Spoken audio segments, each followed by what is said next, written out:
Lil Yachty is a twit. Yo, you came out of the SoundCloud era that is it's historically important because we got so many incredible artists, but also there was so much crazy bullshit that kind of came out of that era as well. But every era, you know, so funny. I remember when I went to do my research on just like the music that came before me. It was a lot of bullshit that came out in the '90s. There, I mean, that's fair. A lot of bullshit that came out in the fucking '80s and early 2000s, but they act like only the 2016 and up. I just think it was a little more. I think it was a little more. It was a little more elevated. Sure, the amounts of bullshit, but not all of it. No, you're right. There's some stuff out there but it's so crazy. I remember in 2016, before I did my research, I didn't know this. If it was 2016 and I knew it was so much bullshit in the 90s, I'd be like, yo, y'all fucking tripping. You know what I'm saying? It was a lot of weak ass shit going on out there. And just to be, matter of fact, actually, you know what's so crazy to me?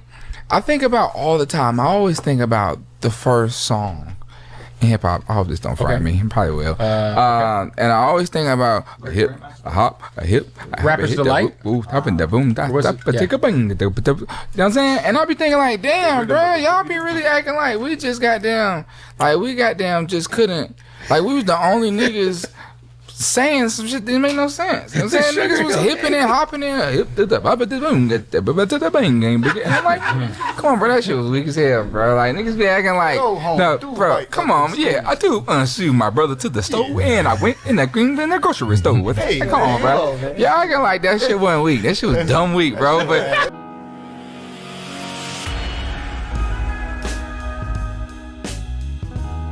What's up, word? Your boy Charles Brown back again, talking facts. Hit that like button, hit that subscribe, hit notification bell. Keep sending those cash apps to CLBMG. Join that membership, and all you buying that merch down below. Gang, listen. Before we get started, I need you to go down in that description, hit that link for Temu. You know you use it. Support the channel. A twit. I'm going to rely on the King's English with this one. Salute to my UK people, my British family. I decided to go with the word twit in describing Lil Yachty. A twit is it's a noun. It's the British English, and it's a silly or foolish person. As I thought about what Lil Yachty was to me and to many others, the word just came up. It just manifested.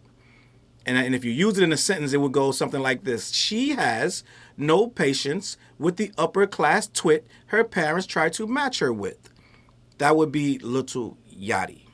Now, you may say, Charles, why are you calling this man a twit? Because if you look around at the things Lil Yachty has said and done over the past couple years, and I'm not going to be too hard on the kid, right? I know he's 28 years old, but to me, he's still a kid. But you can't say this many dumb things and not have someone of some type of I don't know, stature or age come and check you and correct you. And here we are once again. But the thing you got to understand about Lil Yachty first and foremost, right? And we're going to get to I'm not even doing too much talking about the freestyle. I'm going to spare you guys. We're going to just deal with the straight up, the hip hop nonsense. I'm going to go through the interview, this, that, and the third.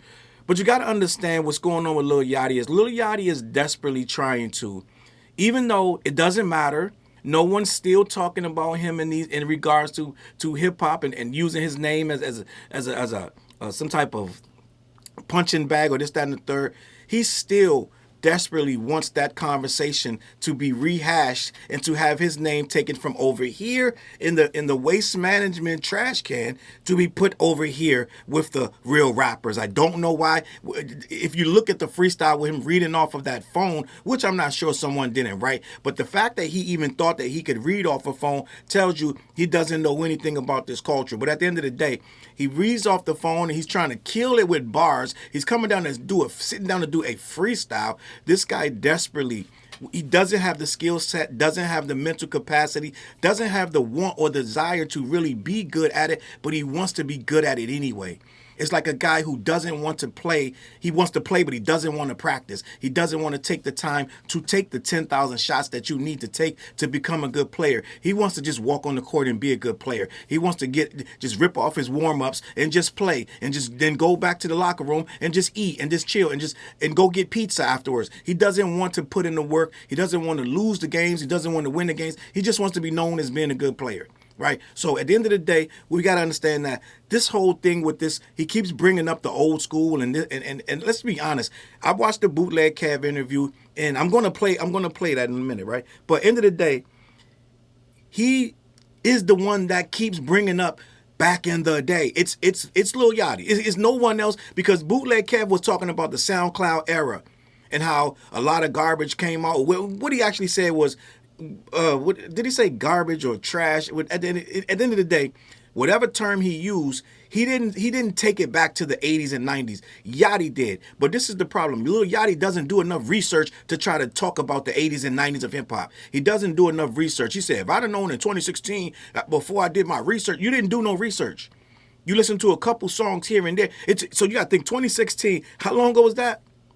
When you were talking about 2016, when you came out and people were dogging you for being whack, had you known back then, you would have really had more pushback about how they was trash. That was 10 years ago, and you're just now realizing that there was trash in the 90s. No one ever said it wasn't trash. So that's not the argument. But you're still talking about your research and what you would have said in the he's still upset about when he came in the game, people said he was garbage. Okay? That is where we're at. So when Bootleg Kev says there was a lot of garbage, when you came out in 2016 with the SoundCloud era, he reverted back to, well, it was garbage everywhere in every era. That's not the fool. That's not the problem, fool. The problem is you're part of the trash. You're never not going to be part of the trash, and that's the issue that we really have at hand, because he keeps trying to prove that everybody else is trash too.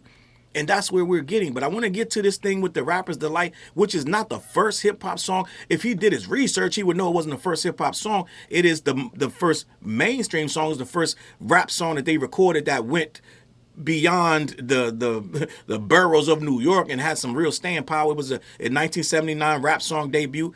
Listen, this whole thing is beyond, is out of his reach. As they say in Britain, it's out of his depth, right? This is not something that he can actually broach, but we're going to have the conversation anyway. As a twit, it would make me a twit if I spent too much time trying to explain to Lil Yachty what's going on, but I'm going to do it anyway. I'm going to do it where I'm going to have it a conversation for us so we can know, because it ain't going to get back to Lil Yachty where he would actually understand, but I'm going to have the conversation anyway, because this is for the people who are his age that don't understand why this is a problem, that Lil Yachty is saying that Rapper's Delight, one of the greatest rap songs in history. And I do have a video on this channel saying that the song is a fraud. I'm going to be honest. It is 100% a fraud, but it is not trash. Okay. So end of the day, let's just be honest with the record. The record was not really rappers per se. So there's a whole history with Rapper's Delight, but for him to pull up that one song and say it's trash because he doesn't know the words, he's hip hop. Well, hip hop is what you do, gang. So he's making fun of the pronunciation of the word. Well, that's where it came from, the actual genre that you're so desperate to be accepted in. They were using that word in that song. Hip hop, a hippie to the hip. And it's like a hippie. So when he says, I said a hip hop, a hippie, when they used to scratch records, it would go like that. A hippie to a hippie. So he was imitating a scratch. Back in the 80s, they would repeat it like they were starting over. I said a hip, a hop, a hippie. So he was repeating it because that's what they were doing. And at the end of the day, when they made up the words hip hop, I believe it was Grandmaster Flash. Was it Grandmaster Flash and the Furious Five and them and his brother and them that said that they made up his brother made up the hip hop term because he was coming from the army and he would go hip hop, hip. They was joking about he was going to be going to the army and he was going to be marching and he was going to be making that hip hop. They was cracking. It became it was a inside joke with his family that they started saying that. And somehow, some way, they took that terminology and used that as to coin the phrase of what we call it now as hip hop. Now, end of the day, it got to start somewhere. So him saying something is trash at the beginning of something, that's like me going into your baby crib and saying that you're trash in there. Like, this is where it began, right? I'm like, look at your onesie. That onesie's trash. Like, come on, gang, this a baby. We're just starting this at the end of the day. But no, we're not making no excuses. The thing is not trash. First of all, the song was made from a song. It was sampled from a group called Chic, and the song is called what's the song called? Good Times, right? Let me get this right. I want to have a conversation because what Lil Yachty don't know, we can fill a whole fucking swimming pool. Okay. Rapper's Delight was made in 1979 as a rap song that served as the debut style of American hip-hop, the trio Sugar Hill Gang. Now, Sugar Hill Gang was not a real trio. They were thrown together because the label, right, at the time was trying to put together a group that would make some money because the record label was failing, okay? So the rhyme that starts it off was a stolen rhyme. They stole it from a real rapper, right? So end of the day, we got a whole, it is a whole nother thing. But at the end of the day, the guy who really wrote the verse that was stolen was Grandmaster Caz. So Grandmaster Caz was the guy, but Big Bang Hank used to work at a pizza parlor. He took the lyrics from Grandmaster Caz and used them on this record straight off. He stole his lyrics and put them on there, right? But at the end of the day, that whole song became the catalyst of what hip-hop was. It's not a trash record by no stretch of the imagination. Lil Yachty doesn't understand that, so he's going by the cadence of it in the flow. So he's mimicking the flow, making it like the flow is trash. It is a song that's 45 years ago, gang. So it's not going to have the flow that you got right now. And at the end of the day, that flow better than a lot of shit you're doing yourself. You're still comparing yourself to a song that's 45 years old, that was in the infancies of this shit, and your shit's still trash compared to it. So end of the day, we gotta discuss this. I want to play the interview, but I just need you to understand first that this song, they weren't even rapping yet. They were figuring out what to do with rap. Rap was a entity that didn't even barely have a name. He was saying the name of the actual genre in the song. So no, Lil Yachty is not trash. When he's saying hip hop, a hippie to, and if you keep going, you with the lyrics that you started to clown, you would understand that there's more to the song. So what he said in the song was, he said, I said a hip hop, a hippie to the hip hop. You don't stop the rockin' to the bang bang boogie, which all of this stuff was used for years afterwards. This was one of the most sampled and resampled lyrical displays. You still got people saying bang bang boogie on a lot of these raps they rapping to this day. So no, it wasn't trash, sir. Just because you didn't know about it and you didn't hear it, or it wasn't at the time, it wasn't your cup of tea. But at the end of the day, it was our cup of tea. This was a great record. It's still a great record, even though he stole the lyrics. Every great song has a great story. So end of the day, what's going on is the lyrics that you hear on here, these guys were starting something that can't be quantified by saying it's trash or it's not. You can't have the beginning of something that turns into a multi-billion-dollar conglomerate. You can't say the beginnings of it is trash. Not when it was happening before you even born. This thing was 20 years old before you were even born, dog. So you can't go around talking about it's trash. But let's have this conversation. The Rapper's Delight is credited for introducing rap music to a wide audience, reaching the top 40 in the United States, as well as the top 3 in the United Kingdom, and #1 in Canada. It was a prototype for various types of rap music. The trap interpolates Cheek's Good Times. The name of the group was called Cheek's Good Times, resulting in Cheek's Nile Rodgers and Bernard Edwards threatening to sue Sugar Hill Records for copyright infringement because they sampled it and they didn't clear the sample. It wasn't no clear samples back then. They literally just stole the music because Good Times was a hot ass record at the time. It was a disco record, hottest record in the world. So they just took that beat and started rapping to it, right? Which rap was a new genre. Sylvia Rome wanted to get in on it early because her record label was failing. So she got these guys to mimic what they heard, and boom, yeah, voila, here we go. So at the end of the day, this is what it is. A settlement was reached that gave the 2 songwriting credits. It also interpolates Love Deluxe's Here Comes That Sound Again. The track was recorded in a single take. There are 5 mixes of the song. So the simple fact of the matter is these guys did something years ago without they didn't have no blueprint how to do it. They just did it. And this thing, it will outlast any and everything Lil Yachty has done and will ever do. I don't know nobody that knows Lil Yachty music. I'm sure somebody's out there just goony goo, just a super fan of Lil Yachty. I'm not. Most people are not. Right? So end of the day, this trash that you're talking about is greater than your entire catalog. Because this song will last years and years and years, right?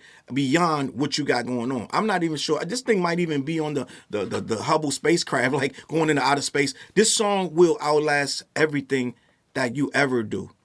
So you're calling it trash because what? You don't like the flow, you don't like the lyrical message, and that's the thing. He keeps bringing up lyrical. The problem with this is we're not telling everybody to be lyrical. Some songs are just songs that are going to make people party and dance. This was not meant to be lyrical to fit up into Lil Yachty standards of lyricism, right? End of the day, Lil Yachty has no standards of lyricism anyway. We have a guy that doesn't. He can't perfect the style in his own era, let alone gonna go back 45, 50 years and try to critique that. But I want to have this conversation because there's a lot of people who agree with Lil Yachty that were laughing at it. It's funny. I laughed. I chuckled. I outwardly chuckled 3 times. When he did it, it was funny. But there are people that are going to believe him saying that, oh, this is trash, da-da-da. Now, he starts talking, I'm going to go line for line with what he said. But at the end of the day, you have the right to say it's trash or not. But you at least need to understand what's going on. They're not mimicking. They're not saying mumble words. He's literally saying words that make sense to the people that was dancing to this song back in the day. Okay? Let me play this clip, man, because the problem with this is somebody got to document when he's saying stupid shit.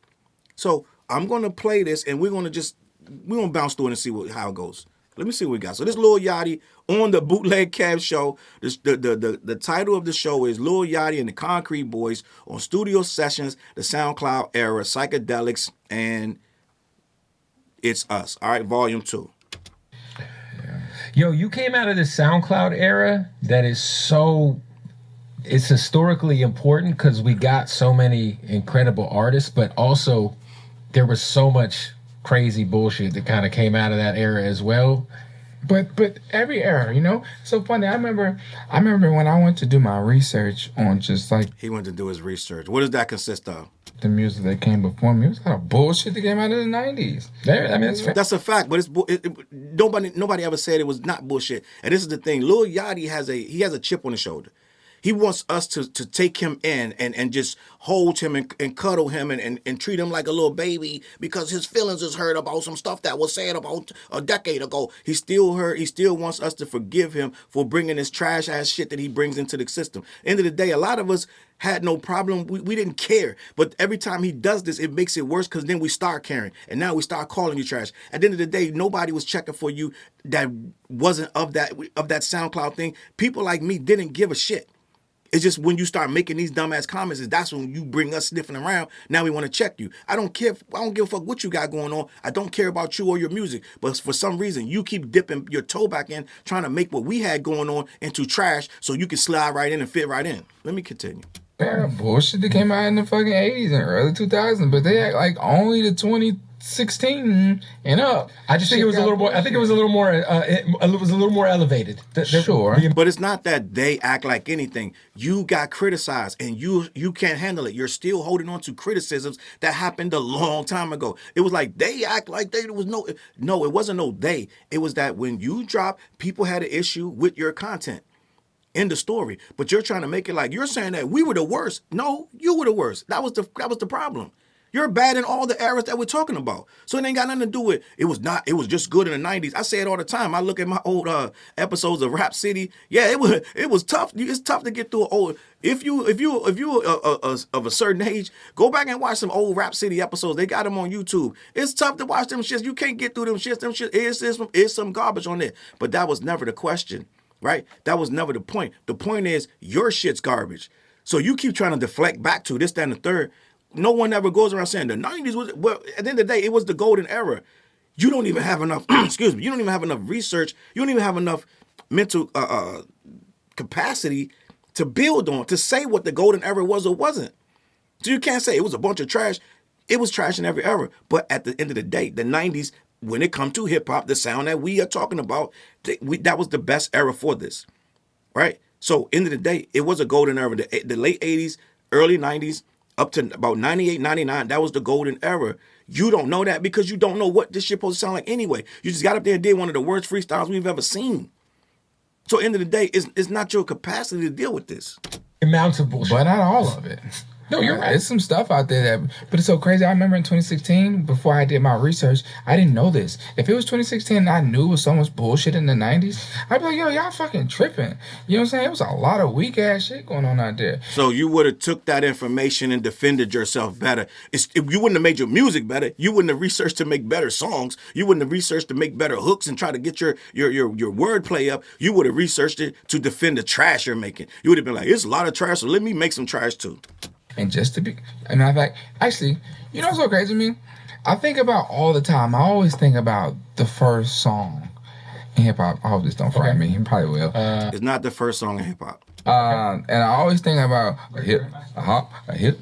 Rappers Delight. Hopping the boom, take a bang. You know what I'm saying? And I be thinking like, damn, bro, y'all be really acting like we just got down, like we got down, just couldn't, like we was the only niggas saying some shit that didn't make no sense. You know what I'm saying? Gang, listen. So let's just be honest, right? I know a lot of you are young. A lot of my viewers are young, and they were into the SoundCloud stuff, but a lot of it was not good. It was a lot of stuff that you got to think. These are guys making stuff in their house, on their computer, good, bad, or indifferent. That's not going to be a high-level quality of shit. Right? XXXTentacion admittedly used to boost his song so loud they would distort it. And you kids fell in love with that sound. Admittedly, you guys admit to yourselves that Tyler, the Creator, that whole shit, the whole crew, right? The Odd Future, their shit was all mixed down awful. So you got to understand, we're guys who come from an era where they had $1 million studios, gang. Like we were listening to Dr. Dre, who would sit there and have one snare on fucking 40 tracks, getting one snare right. We had a different kind of thing going on. So we had RZA, Primo, our producers, Teddy Riley. We had next level of production. So now we went from that to niggas in their house using Fruity Loops. It wasn't the same. It wasn't the highest quality. So yes, we had an issue with what you guys were doing. And for some reason, he's still holding on to that. Most of the SoundCloud guys, they went on to make their money. They don't give a fuck what you say no more. You can't criticize them no more. Lil Uzi Vert went up to Hot 97, got criticized by Ebro, and he moved on with his life and became bigger. This guy still, I don't hear nobody else but Lil Yachty still taking digs at the old songs and the old music because he's still not over what was said to him. Let me continue. Damn, niggas was hipping and hopping in. I'm like, come on, bro, that shit was weak as hell, bro. Like, niggas be acting like, no, bro, come on, yeah. Weak in regards to what? Weak to what? What's strong then? Like, I don't think he knows what even is strong to say what's weak. That record's not weak. That record's fire. Okay, that's a fire record. Regardless with all the controversy that comes along with it, who wrote it, this, that, and the third. End of the day, they put a product together that's right now going to knock out. It's going to rock out half the shit. When you go anywhere, you play that song in any type of setting, people going to know the fucking record. Let's say that. I do unshoe my brother to the store, and I went in the grocery store. Okay, well, they had a different dialect. It was the fucking 70s. So they talked with a dialect. They were coming off a bebop era and a disco era. They were figuring out how to rap. Yes, the flows weren't there yet. Okay, we get it. Yeah, I get like that shit wasn't weak. That shit was dumb weak, bro. But niggas be acting like we was the only ones that made some crazy shit. I think I agree with you. I do think that there was more intention, probably, right? You had a DMX and you had a Busta Rhymes and you had a Tupac and you had all these Tribe Called Quest. Yeah, all these. Nas, of course, and, you know, yes, you had all these Prodigy and Mobb Deep. So you did have. There was a lot more. You know what I will say? I think that hip hop lost its. You're not qualified to say these things because you don't know this music. You admittedly wasn't listening to Pac and Biggie. You said you didn't listen to it. So now you're going to sit here and try to have a theoretical conversation about hip hop and how it lost this and that. You're not the one that had this conversation. All right? You don't know what you're talking about. At the end of the day, you're sitting here trying to clown the one of the cornerstones of love it or not. And everybody ain't got to like the record. And at the end of the day, it's one of the cornerstones. That's like going to Cool Herc's party and being like, yo, this shit ass in here. Yo, like, that's what got it where you are, where you're able to leave college and become this multi-millionaire, allegedly, right? This guy that could get to run these crypto scams and this, that, and the third, who you are today off of the hip-hop that you're trying to clown that started in the 70s, right? So we're looking at a guy who literally is taking for granted what he's been allotted to become in life because it's not as cool as he thinks it should be. like it's what's the word for like just like the way there was division. Like if you was from the west, you sounded like it. If you was from the north, you sounded like it. Yeah, I think the region. I feel like the internet Yeah, removed. I guess distinctiveness. Yeah, and there was Yes. also, I feel like, a lot more subgenres back in the day because Right. we'd be like, because back in the day, you would look at like Volume 2 from Jay-Z and that would be commercial rap. Right. So he's going to explain all these different album titles and these different things going on. He's not the he's a deer in headlights. Bootleg Kev is about to explain to him Jay-Z, this, that, and the third. You're talking to a twit. He don't know what you're talking about. These records are foreign to him. But then there'd be like Black Star's album, which would be like Most Def Until Equality. That was like backpack shit. But it's like nowadays, I feel like everything just kind of like nowadays, like weirdly enough, like even though Playboi Carti is one of the biggest rappers in the world, like he's like he's an underground rapper, low key. You think so? I mean, I think that Like I feel like to a lot of people, like if you think like how big just like a guy like Destroy Lonely is, right? He's still kind of underground. yeah, I guess because he don't have any radio records. But this He's right to a degree. But at the end of the day, man, the simple fact of the matter is what we're seeing is basically what we call a twit trying to speak on matters that he doesn't have the mental depth to understand. Hip hop is not going to be the same as it was when he got in it. So he's listening to it from his ears. I get it. It's not the same flows. It ain't the same words that you guys would use, this, that, and the third. But it doesn't make it any less important. It is a seminal moment in history. It ain't garbage, right? Simple fact of the matter, most of that stuff you can't grade it against what's going on right now because it is so unevolved. It's so devolved and deconstructed. A lot of it's just a beat machine and a couple sounds. So you can't compare that to right now when you guys are you guys are at the apex of this. You came in on the absolute furthest point of this thing. Right now, it ain't much more you could do with hip hop at this point, but try to recreate it in different ways that's already been done. You're not making new hip hop. You're just going to make something that sounds new, a little bit different to the people that are here right now. You may steal from back in the past, which will sound new now, but at the end of the day, you're really living off what has already been done over 50 years. So even all the sounds that you think are so new, so creative, you're experimenting, this, that, and the third, all of that shit, especially in the late 80s. What he doesn't know, how much experimentation they did in the late 80s to get where he is. All the synths and this, that, and the third, and all the live instrumentation that they've done, Mantronics, this, that, and the third, is so much experimental shit that came out of the late 70s and early 80s to get to where he is, that he thinks he's being experimental. I heard that they was like, Lil Yachty last album, is so dope because it's so experimental, this, that, and the third. Well, guess what? If I go on there and listen to the shit, which I won't, but if I go on there, I probably can find something in the 70s for every fucking thing that's on that album. And inspiration for every experimental thing that he did on that album that he thinks is so whatever, this, that, and the third. So end of the day, what it is this is a young person who doesn't understand where things came from or how they got there. He's judging them based on his mentality that's kind of small. it's because he don't have any radio. I mean, Rather Lie was a big record, but I just mean like, the underground is big. I get what you mean. There's like the world, the internet has removed. Agree with that, yeah. The internet has removed kind of all the barriers. For sure. I just feel, and I think it's only hip hop though. I feel like we're the only genre that doesn't. We don't really we don't categorize and subgenre our genre enough. I think that we just kind of like put it on the playing field of just like hip hop or rap instead of like really cutting into the depth of the genre, because I think that there's a place for all of it. For sure. There is a place for all of it. And when we tried to say that, you people fought back. We were like, that's not hip hop. Yes, it is. That's the thing. We've been trying to make subgenres for years, and there is subgenres, drill, trap. So it's subgenres already in here. It's not like we're saying that everything is hip hop and everything is not. No one's saying that. But a lot of people are saying whatever Lil Yachty doing is whack. It doesn't matter what it is. So end of the day, you had your own. We're sitting here. It's called the SoundCloud era. We wasn't calling it that back then, but that's what it ended up being. So end of the day, that's what they're calling your music. And at the end of the day, that was your lane. You made your money. You and your constituents made a lot of money from it. So I don't know why you're still trying to be acknowledged in hip hop. That's the thing. You're sitting here asking for subgenres, this, that, and the third. When we give it to you, you're still going back dissing what the hell we revere because you still got a chip on your shoulder and you want to get back those old heads. End of the day.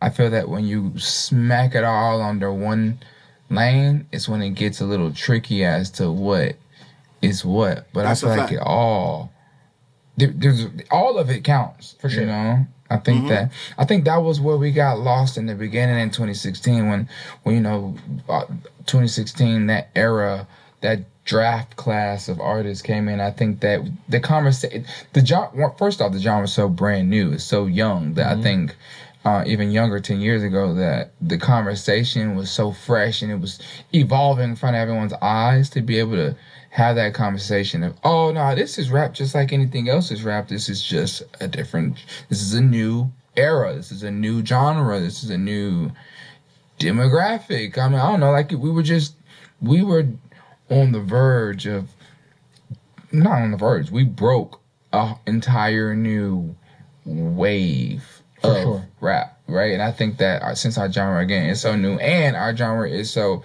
egotistical, and our genre is so macho, and our genre is so this and straight, straight down the narrow path, the narrow is this, the street is trap, all these codes and ethics that come with it, that when you got this, something that's, okay, completely different than what we are used to, it's like, whoa, we don't understand this, that ain't hip-hop, that ain't right. Then it becomes, that's when it becomes a headbutt, because... Well, you just described a new genre being, a new sound being born, right? He just described hip-hop in a nutshell. Hip-hop is what it is, and it's all of these things encompassed. You just introduced, according to you, right, a brand new, like I said, it's a new sound, this, that, and the third. They're using Fruity Loops and whatever, all these other things they had going on. Garage band, this, that, and the third. It took a getting used to. And some of it was good, some of it wasn't. Right? But at the end of the day, you're going to get criticized regardless. Now he sounds like an old sage where it's like, yo, well, we could have did this, that, and the third. Well, guess what? That was 10 years ago. Everybody had a learning curve. It's easy to sit back now and say, well, we should have divided it up and said that this was a new genre, this, that, and the third. Well, the thing was, you guys didn't want to do that. You wanted to be included in the conversation. So you got in. Hip-hop is competitive. We're going to complain. We're going to critique. And that's what it is. You had to figure out what your lane was. And most of you guys did. It seems like Lil Yachty still wants to sit here and be considered in the conversation that he clearly knows he can't be. No matter what, no matter how it's sliced up and diced up, you can't be in this conversation.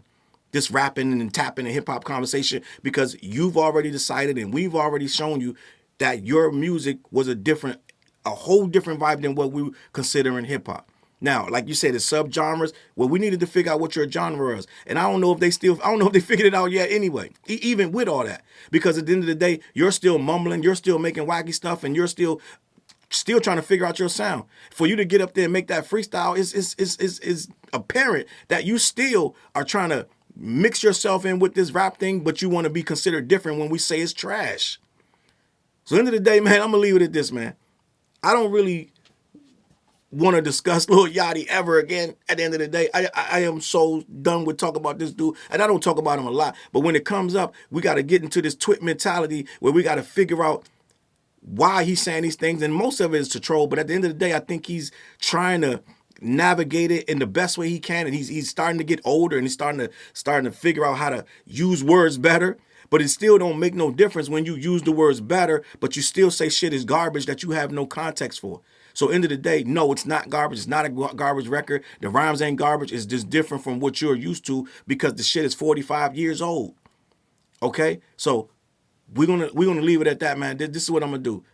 Yachty, stop talking about hip-hop and rap. Talk about SoundCloud stuff. Nobody would be on you like that. We wouldn't even care, gang. And I'm going to leave it at that, man. Let me know what you think in the comments. CLBMG. Head on over to black-yeti.com. Let them know who sent you. They ship all over the continental U.S. Also, go down in the comments. Go down in the description. Tap in with the, I got the Temu link down there, DistroKid, ReStream. You know you use that Temu, all right? When you do use it, use my link. And Every Wednesday night, we go live on The What Show. Me, TJ, and Flares. We got a new album called The What Project featuring this, that, the music video. Lock in. Let me know what you think in the comments, man. I'm out of here. I'm going to catch y'all on that flip side. Peace. Look, mission impossible to drop a few lines without dropping old times when Southern Hill was still a gold mine. When pistol grips was my shit and I sold mine. When Alias was not a show and they told mine. Elevate your mind with high quality THC infused products. BlackYeti.com.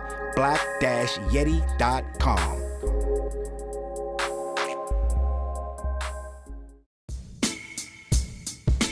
CLB. Get my coat, get my sheepskin, grab my wallet, get my pocket knife, and get that hat right there. We out. Grab my pocket knife too. Let's go. When I first came to the city, niggas didn't believe me. I just wanted to join a team and throw assist pass easily. 6 man off the bench, alley-oop pass freely. Suit up for one game and hope a scout might see me. But nah, niggas is greedy, wasn't rocking with him. Unplugged the scoreboard, put a lock on the gym. Told me to power forward, point guard at the rim. And left me with no center and a ball full of phlegm. Not knowing that I'm a dog, a Rottweiler within, with the heart of a pit bull that don't bark for pretend. My bites cut deep, break the bone and the skin. With the level of hustlenomics you do not comprehend. So first I took a block down on the west side end, and then secured a spot with some goons and some kin. And then sent out some flyers, let the games begin. And in 6 months time, the city like that's him. Oh yeah, he the one that moved the hustle to the burbs. And yeah, he the one that knocked the hustlers off the curb. And yeah, he the one that set up shop without a word. And he the one that got it cracking, and all he did was rapping by the Hooters. I kept killers from being shooters. Put a mic in a thug's hand, now he loyal like Pats fans. Take a man off the streets past the needles and crack cans. Promise mama to keep him safe, then put some food in his face, and he'll kill for you. But I don't need him for that. Click like, click share, tell them bitches we back. Share the whole location, tell them niggas where we at. Cause we out here, we ain't the cheese, we the trap.